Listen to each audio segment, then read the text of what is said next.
நேயர்களுக்கு என் உள்ளம் கனிந்த பணிவான வணக்கங்கள். நேயர்களே, நாம் இன்றைய தினம் பார்க்க இருப்பது ஒரு பெண்மணி அவர்களுடைய ஜாதகம். இந்த பெண்மணி அவர்களுடைய ஜாதகத்தை இந்த பெண்ணுடைய தாயார் தன்னுடைய உற்ற தோழியை அழைத்து என்னிடத்தில் ஜாதகம் பார்க்க கடந்த வாரம் சென்னை அலுவலகத்திற்கு வந்திருந்தார். வந்திருக்கும் போது, ஐயா, நானும் உங்களை போன்று ஜோதிடம் பார்த்து கொண்டிருக்கிறேன். உங்களுடைய யூடியூப் ரசிகர், சப்ஸ்கிரைபர்.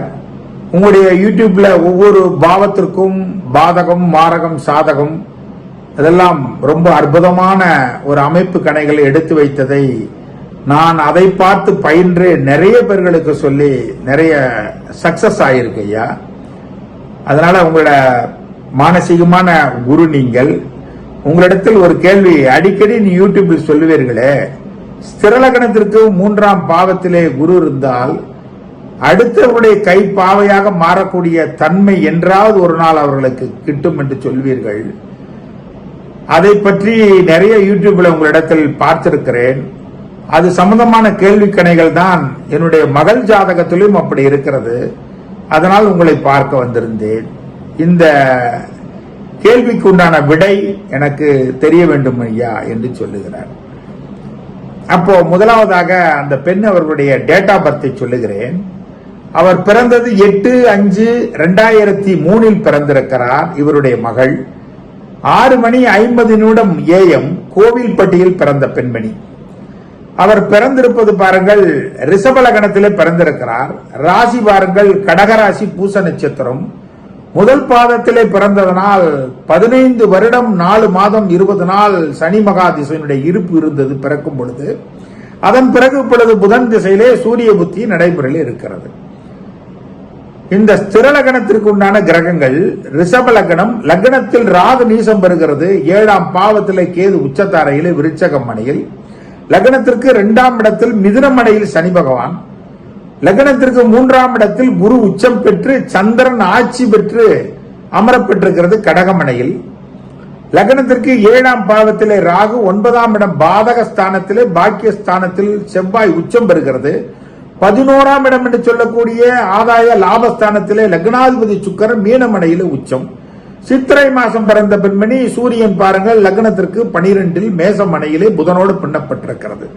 இதுதான் கிரகத்தினுடைய அடைவு. அந்த பெண்மணி அவர்களிடத்தில் நான் சொல்லுகிறேன், ஸ்திரலகணத்திற்கு இளையதாரம் என்று சொல்லக்கூடிய கொள்ளும் மாரக அட்டம லாபாதிபதி 11ஆம் இடத்தில் உச்சத்தாரையிலே. யாரோட பின்னப்பட்டிருக்கிறது? சந்திரனோடையும் செவ்வாயும் பின்னப்பட்டிருக்கிறது. 7ஆம் இடத்ததிபதி செவ்வாய் 7ஆம் பாவத்திற்கு 3ஆம் இடத்திலே மறைந்து உச்சத்தாரையிலே. அப்பொழுது இளையதாரம் வெளுத்திருக்கிறது, முதல் தாரமும் வெளுத்திருக்கிறது என்று பார்த்தால் இளையதாரம் இந்த வீட்டிற்கு மாரக மரணத்திலே. அப்ப இளையதாரம் என்று சொல்லக்கூடிய அந்த இளையதார வீட்டிற்கு 5ஆம் இடத்திலே உச்சம் பெற்று தஞ்சம் அடைந்திருக்கிறது குரு. அப்ப அந்த அடிப்படையில் இந்த பெண் யாரை திருமணம் செய்தாலும், காதலித்து திருமணம் செய்தாலும் முதல் வாழ்க்கை தோல்வி காணும்.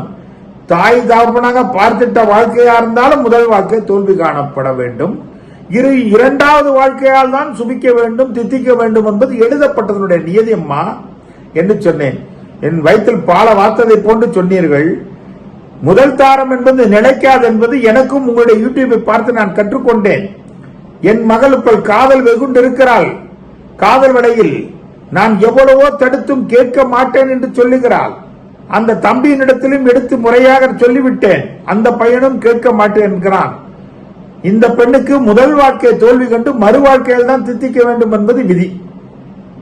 ஆனால் என்னுடைய உற்ற சகோதரன் வேறிடத்தில் ஜாதகம் பார்க்கும் பொழுது மரத்துக்கு மரம், கிளைக்கு கிளை குறந்து தாவக்கூடிய மனசை போன்று ஒவ்வொரு ஆடவரை நோக்கியும் இவள் பயணப்படுவாள். வாழ்க்கை அசிங்கமான வாழ்க்கை வாழக்கூடிய தன்மை இருக்கிறது என்று என்னுடைய சகோதரன் சொன்னது என் மனதிற்கு இடி விழுந்தது போல இருந்தது. அதனால் தான் உங்கள் முன் எடுத்து வந்தேன். நிச்சயமாக அந்த மாதிரி வாழ்க்கை இந்த பெண்ணுக்கு கிடையாதம்மா. முதல் வாழ்க்கை தோல்வி கண்டு மறு வாழ்க்கையால் தான் வாழ்க்கை தித்திக்கும். காரணம் என்னவென்றால், அட்டமாதிபதி என்று சொல்லக்கூடியவன் ராகுவோடும் பின்னப்படல, கேதுவோடும் பின்னப்படல. அந்த குரு 3ஆம் இடத்தில் அமரப்பெற்றது மட்டுமல்ல, ராசி பாருங்கள் கடகராசியாக அமரப்பெற்றிருக்கிறது. அப்ப கடக ராசி என்று சொன்னாலே சந்திரன் நின்ற வீட்டுக்கு பாக்கிய திரிகோணாதிபதியாக வருகிறான் அல்லவா, கௌரவத்துக்கு மறு கௌரவ ஸ்தானாதிபதி அந்த குரு, மற்றொரு கௌரவ ஸ்தானாதிபதி செவ்வாயாக வருகிறார். எப்படி? கடகமனைக்கு 5 குடையவன் செவ்வாய் 7 உச்சம் பெறுகிறான் ராசிப்படி, லக்னப்படி பாதகத்தில் உச்சம் பெறுகிறான். அப்பொழுது 7ஆம் இடம் என்பது முதல் வாழ்க்கை தோல்வி கண்டு 2வது வாழ்க்கையாக இவர் அந்த பெண்ணுக்கு உண்டு. அந்த வாழ்க்கையில் கௌரவமாக வாழக்கூடிய பெண்மணி அம்மா, மரத்துக்கு மரம் கிளைக்கு கிளை குரங்குதாகக்கூடிய மனசு என்பது இந்த பெண்ணுக்கு கிடையாது. காதலித்தவனோடு வாழ்க்கை வாழ வேண்டும் என்பது நியதியோடு தான் இந்த பெண் செல்கிறாள். ஆனால் விதியினுடைய விளையாட்டு 2வது வாழ்க்கை தள்ளப்பட வேண்டும். அப்ப என்னையா பண்றது அப்படி என் மகள் அப்படின்னு கேட்டா, அம்மா விதி விட்ட வழி, நீ பூட்டு போட்டெல்லாம் ஒன்னும் பண்ண முடியாது, அவங்க பாட்டுக்கு விடுங்க. ஏன்னா லக்னாதிபதி உச்சம் பெற்று 12 குடையவனும் உச்சம் பெற்றிருந்தால் உங்கள் சொல்லை அந்த பெண்ணு கேட்க மாட்டாள். ஒன்னு பட்டு திருந்துவது ஒரு வகை, கேட்டு திருந்துவது மற்றொரு வகை. இது பட்டு திருந்துமா கேட்டு திருந்துமான்னா விதி விட்ட வழிதான் பட்டு திருந்தும். அப்ப பட்டுதான் திருந்த வேண்டும். அப்ப என்ன பண்ண சொல்ற? அன்னைக்கு ஆமா காதலிச்சேன், கல்யாணம் பண்ண, இன்னைக்கு வாழ்க்கை போச்சு, அவனோட வாட பிடிக்கல, இல்ல வேற ரூபத்தில் கணவன் மைனஸ் ஆகக்கூடிய தன்மை ஏற்படும். பிரிந்து மறு வாழ்க்கையால் தான் ஏற்பட வேண்டும் என்பது நியதி. நீங்க சொல்ற மாதிரி மரத்துக்கு மரம் கிளை கிளை தாவக்கூடிய அமைப்பு இவர்கள் இல்ல. ஆனால் 2வது லைஃபுக்குனே பிறந்த பெண்மணி, இளையதாரத்தால் தான் வாழ்க்கை சுபிக்கும் என்று சொல்லுகிறேன். இது எதற்காக சொல்லுகிறேன் என்றால், நிறைய யூடியூப்ல இளைய தாரம் என்று சொன்னாலே 11ஆம் இடம் இந்த ஸ்திர லக்னத்திற்கு. அப்ப ரிஷப லக்னம் அல்லவா, அது உச்சம் பெறுகிறது. யார்? இந்த லக்னத்திற்கு அட்டமாதிபதி என்று சொல்லக்கூடிய அவமான சின்னஸ்தானத்தை கள்ளத்தனமான காதலை உருவாக்கக்கூடியவன். ஆனால் அந்த சந்திரன் கௌரவமாக சந்திரனோடு அந்த குரு கொடுக்கிறது. சந்திரன் நின்ற வீட்டிற்கு செவ்வாய் பஞ்சம கர்மாதிபதியாக வருகிறான். அவனும் அந்த சந்திரனை, தாம்பத்திய ஸ்தானத்தை, உடல் காரகன் என்று சொல்லக்கூடிய அந்த சந்திரனை, உடல் ஸ்தானாதிபதியாக வருகிற அந்த சந்திரனை, ஒரே பிளானட் ரிஷபலகனுக்காக உடல் காரகன் உடல் ஸ்தானாதிபதி சந்திரனை இந்த செவ்வாய் பார்வையிடுகிறது. அதனால் திருமணத்திற்கு பிறகு ஒரு வாழ்க்கை போய் மறு வாழ்க்கையால் வாழ வேண்டும் என்பது நியதியம்மா. அப்போ ஒரு ஜாதகம் பாருங்களேன். இன்றைய தினம் பார்க்கிறேன் ஒரு ஜாதகம். வியட்நாமில் இருந்து ஒரு அன்பர் என்னை இடத்தில் ஜாதகம் பார்க்க வருகிறார். வெளிநாட்டிலிருந்து வந்தவர். அவருக்கு வயது பாருங்கள், கிட்டத்தட்ட 62 63 வயதுக்கு மேல, 66 வயது நடைமுறையில். அவர் பாருங்கள் கடகலகணத்திலே பிறக்கிறார். கடகலகணத்திற்கு 7ஆம் பாவத்திலே சனி அமரப்பட்டிருந்தது. 7ஆம் பாவத்தில் கேதுவோடு பின்னப்பட்டிருக்கிறது. அது இல்லாம சுகம் கொடுக்கும் சுகஸ்தானத்திலே சுக்கிரன். அவர் வெளிப்படையாக சொல்லுகிறேன், திருமணத்திற்கு பிறகு பல பெண்களுடைய சல்லாபம் புரிய வேண்டும், காதல் வயப்பட வேண்டும், கள்ளக்காதல் உங்களுக்கு நிறைய உண்டு என்று சொன்னேன். சபாஸ், சிரிப்புன்னா சிரிப்பு, அவ்வளவு சிரிப்பு, சந்தோஷம். காரணம் என்ன? எழுதப்பட்டதனுடைய நியதி. நீங்கள் சொல்லிவிடுவீர்கள் எனக்கு தெரியும் ஐயா. அட்டமாதிபதி என்று சொல்லக்கூடியவனே 7ஆம் இடம் கடத்திர ஸ்தானாதிபதியாக கடகல கணத்திற்கு சனி வருகிறார். அந்த சனி யாரோட பின்னப்பட்டிருக்கிறது? கேதுவோட பின்னப்பட்டு சனி கேதுவோட கூடி இருக்கிறது. அப்ப பாருங்கள், இளையதாரம் என்று சொல்லக்கூடிய பாதகாதிபதியே சுகஸ்தானத்தில் சுகம் கொடுக்க தனிச்சு ஆட்சி பெறுகிறான்.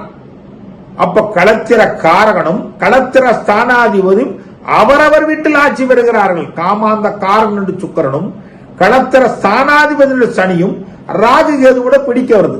காலபுருஷ தத்துவப்படி மேசமணிக்கு 7ஆம் பாவத்திலே காமாந்த காரகன் சுக்கிரன் தனித்தமர்ந்தாலே இவர்கள் இளையதாரத்தால் கவரப்பட வேண்டும் என்பது நியதி.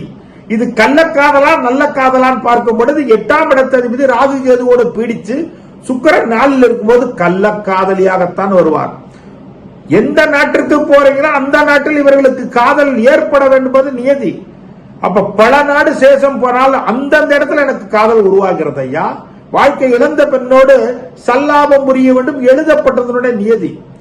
இதைத்தான் நிகழ்ச்சி தொகுப்பில் அடிக்கடி சொல்வேன். பொருத்த புத்தகத்தை பார்க்கும் பொழுது நிறைய பெண் ஜாதகத்திலையும் ஆண் ஜாதகத்திலையும் 9 பொருத்தம் இருக்கும், 10 பொருத்தம் இருக்குன்னு.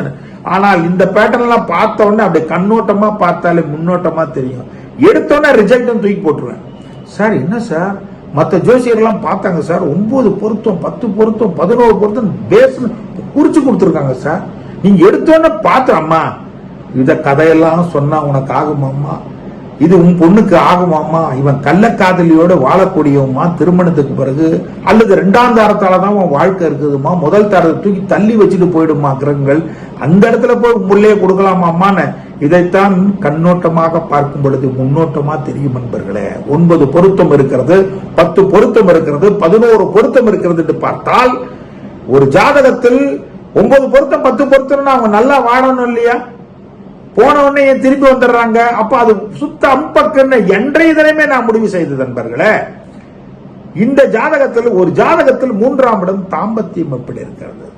தாம்பத்திய சுகம் என்பது ஒரு பெண்ணோட திருமணமாகி சல்லாபம் புரிந்து அதன் மூலமா வாழ்க்கையில 2 உடல்கள் பின்னப்பட்டு போக சூத்தல் இல்லறத்தில் நல்லறம்பேணி மழலை செல்வம் போக்குமா, இல்லை பல சகவாசங்களை உருவாக்குமா என்பது 3ஆம் இடம் போகஸ்தானத்தையும் 8ஆம் இடம் என்று சொல்லக்கூடிய அவமான கள்ளக்காதல் ஸ்தானம் எப்படி இருக்கிறது, 7ஆம் இடம் என்பது முதல் தார ஸ்தானமும் 11ஆம் இடம் என்று இளையதார சங்கமும் எப்படி இருக்கிறது எல்லாம் சீர்தூக்கி பார்க்காமல் 9 பொருத்தம் இருக்கு, 10 பொருத்தம் இருக்கு, என் பொண்ணுக்கு செவ்வாய் இருக்கு, உன் பையனுக்கு எங்க செவ்வாய் இருக்குது, என் பொண்ணுக்கு மூல நட்சத்திரம் மாமனாருக்கு ஆகாதுன்றாங்களே, ஆயில்ய நட்சத்திரம் மாமியாருக்கு ஆகாதுன்றாங்களே, கேட்ட நட்சத்திரம் மூத்த மைத்துனருக்கு ஆகாதுங்கிறாங்களே, அதே போன்று விசாகம் கொழுந்தனாருக்கு ஆகாது என்று இல்லாத ஊர்களுக்கு வழி சொல்லி எத்தனையோ மூல நட்சத்திரத்தில் உள்ள பெண்களுக்கு திருமணமாகி மாமனார் நன்றாக வாழ்ந்து கிட்டத்தட்ட 36 வருஷம் நன்கு வாழ்ந்த ஜாதகத்தெல்லாம் நிறைய பார்த்திருக்கேன். மாமனார் மாமியார் செழிப்பா இருக்கிற வீட்டெல்லாம் பார்த்திருக்கேன்.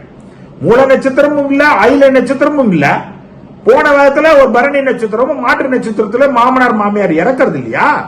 அப்ப இந்த பொண்ணு போய் தான் இறக்குறதுன்னு சொல்லிடுறதா? மூல நட்சத்திரம் மாமனாருக்கு ஆகாது, ஆயில்யம் மாமியாருக்கு ஆகாது என்று உள்ளாத ஒரு எங்கேயோ ஒரு மூல நட்சத்திரம், எங்கேயோ ஒரு ஆயில்ய நட்சத்திரத்தில் மாமனார் மாமியார் இறந்தது என்பதற்காக அனைத்து மூல நட்சத்திரத்தையும் அனைத்து ஆயில்ய நட்சத்திரத்தையும் நம்ம ஒதுக்கி விடுவது எந்த விதத்தில் நியாயம் என்பது எங்கேயே புரியல. இந்த ஜாதகத்துல 9 பொருத்தம் 10 பொருத்தம் சுத்தம் இதை போன்று பார்க்க வேண்டும். இவனுக்கு திருமணத்துக்கு பிறகு ஒரு மனைவியோட வாழ்வானா, இல்ல பல மனைவி கட்டி வாழ்வானா, இல்ல கள்ளக்காதல் உருவாகுமா? மனைவி இருக்கும் பொழுது இவனை மனைவியை தள்ளி வச்சுட்டு அடுத்த பெண்ணோட சல்லாபம் புரிவானா?